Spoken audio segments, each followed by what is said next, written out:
kita, dari family kita, dari pekerjaan kita, dari apapun. Haleluya. Yesus nomor satu. Haleluya. Banyak sekarang orang nggak datang ke gereja karena acara ibadah. Nggak datang ke gereja gara-gara arisan. Nggak datang ke gereja gara-gara orang tua, gara-gara saudara. Banyak orang. Tuhan inginkan jangan lebih nomor satu orang tuamu, saudaramu, familimu, anakmu. Jangan. Harus nomor satu Tuhan. Haleluya. Itu maksud Tuhan, saudara. Benci mereka kalau begitu nomor satu itu. Tidak boleh. Yang kedua, apa yang kita benci?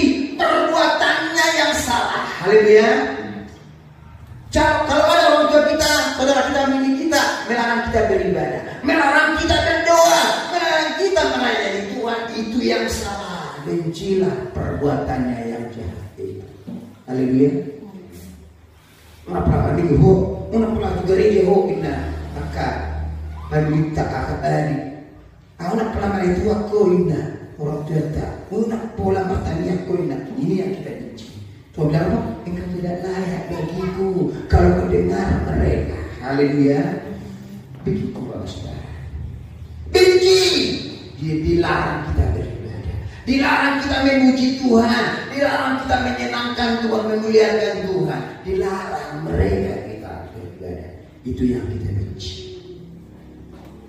Maka Tuhan bilang benci. Harus Tuhan yang paling utama dan terutama dalam hidup kita. Haleluya. Nomor satu Tuhan Yesus Kristus. Anak kita sendiri Tuhan yang kita kasih, yang bangsa istri kita yang berjalan harus Tuhan. Haleluya. Itu kata Tuhan. Mari utamakan Tuhan lebih utama dari kau memikul salibmu. Wow, luar biasa ya. Artinya apa? Ikut Tuhan itu tidak ada yang tidak punya masalah, harus siap menderita. Haleluya. Siap menderita. Karena Yesus juga menderita selama di dunia ini. Bahkan disalibkan di kayu salib. Haleluya. Siap menderita artinya apa? Kita harus terus berjuang ikut Tuhan. Haleluya. Berjuang. Itu tidak ada harus nyaman, harus beres, harus memberkati, harus ingat. Tidak, Yesus tidak pernah berjanji ikut aku beres semua. Tidak ada. Murid Tuhan Yesus ada bersama mereka dalam perahu, ada goncangan akan Tuhan. Itu artinya ketika kita ikut Yesus, Tuhan tidak pernah berjanji semua masalah beres, semua persoalan tidak ada. Pikul salib. Haleluya. Sangkal diri, ikut aku kata Tuhan. Harus siap menderita karena kebenaran, menderita karena kebenaran. Haleluya. Itu alami hasil Tuhan. Kita menderita karena Tuhan. Dan yang terakhir dikatakan, ikut Yesus itu harus menjadi garam dan terang dunia. Haleluya. Harus menjadi garam dan terang dunia. Artinya apa? Perilaku kita itu harus menjadi berkat, menjadi terang dalam perkataan dan perbuatan ikut Tuhan. Maka segala sesuatu harus kita lepaskan ikut Tuhan. Kalau enggak, layak kau harta kita lepaskan. Kita bilang kedua kita lepaskan harta milik kita itu yang halangi kita, orang tua kita, saudara kita lepaskan. Yang menghalangi kita masuk kerajaan surga.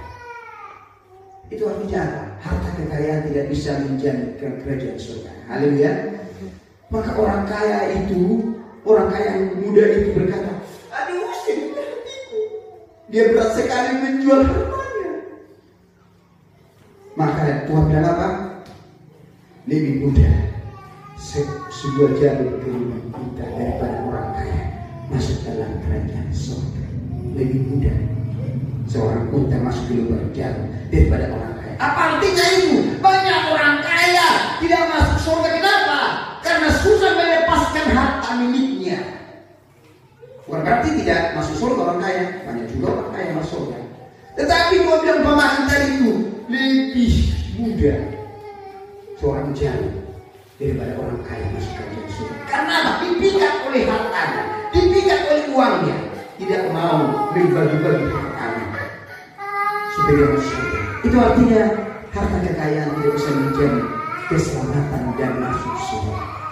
Lepaskan segala sesuatu, lepaskan itu Tuhan. Haleluya. Orang-orang yang menghalangi kita beribadah, orang-orang yang menghalangi kita berdoa, menghalangi kita memuji Tuhan, menyembah Tuhan, berkorban bagi Tuhan, itu yang kita benci. Haleluya. Bencilah karakternya, bukan orangnya. Haleluya. Sifatnya, karakter itulah yang kita benci. Kita doakan supaya bertobat dan kita menjadi garam dan terang dunia. Itulah karakter Kristus dalam perkataan dan perbuatan, menjadi garam. Haleluya. Itulah firman yang luar biasa yang mengingatkan kita. Bukan berarti di belakang Tuhan bilang kita